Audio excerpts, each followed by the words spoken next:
السلام علیکم۔ بس یقین کامل رکھو اللہ پر، حالات چاہے جیسے بھی ہوں وہ آپ کا ساتھ کبھی نہیں چھوڑے گا۔ اللہ کی رضا میں راضی ہونے کا مطلب یہ ہرگز نہیں آپ دعا مانگنا چھوڑ دو۔ اس کی رضا میں راضی ہونا اتنا مشکل نہیں جتنا آپ نے خود پر حاوی کیا ہوا ہے، اور پتہ ہے جب آپ صبر کر لیتے ہیں وہ آپ کی منزل آپ کی پسندیدہ بنا دیتا ہے، وہاں سے جہاں سے آپ کا گمان بھی نہیں ہوتا۔ اور وہ رب تو آزمائش بھی انہی کے ذریعے دیتا ہے جو آپ کے قریب ہوتے ہیں۔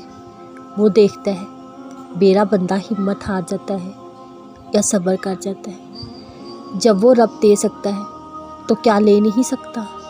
جب دیتا ہے تب تو خوش ہوتے ہو، اگر لے لیتا ہے تو مایوس کیوں ہو جاتے ہو؟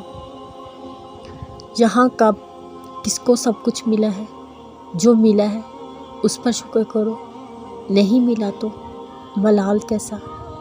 یہ کھٹن وقت تو بس وقتی ہے، آزمائش جب اللہ نے دی ہے اس سے نکالے گا بھی وہی، تم بس اس پر یقین رکھنا۔ مایوسی تو کفر ہے، پھر کیوں مشکل لگ رہی ہے زندگی؟ زندگی اللہ کی طرف سے امانت ہے، پھر کیوں کسی ایک کے چلے جانے سے مایوس ہو رہے ہو؟ یہ جو وقت اتنا مشکل لگ رہا ہے یہ گزر جائے گا۔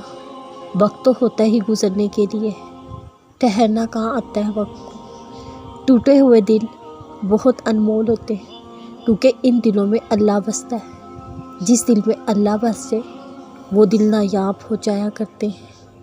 سوچو اگر اس نے دعا قبول کرنی نہ ہوتی وہ تمہیں تہجد تک لاتا ہی کیوں؟ تم اس سے فریاد کر کے تو دیکھو، وہ تمہاری فریاد ضرور سنے گا۔ وہ سب کچھ دینے کے بعد بھی کہتا ہے کوئی مانگنے والا جو مانگے مجھ سے؟ میرا رب تو سسکیوں میں پوشیدہ درد، دلوں میں پوشیدہ راز سے بھی واقف ہے۔ جب یقین کا دامن مضبوطی سے تھامو گے تبھی تو معجزوں کو سامنے لایا جائے گا۔ جب راستے نظروں سے اجل ہو جایا کرتے ہیں تبھی تو معجزے ہو جایا کرتے ہیں۔ یقین سے آگے، گمان سے باہر، بار بار دل میں ایک ہی دعا کا خیال اتفاق تھوڑی ہو سکتا ہے۔ ناممکن کے راستے نظر آنے کے باوجود دل میں ایک ممکن کی آس، بھلا اتفاق تھوڑی ہو سکتا ہے۔ تہجد کے وقت اللہ وہ دعائیں بھی سن لیتا ہے جسے دنیا ناممکن کا خطاب دے چکی ہوتی ہے۔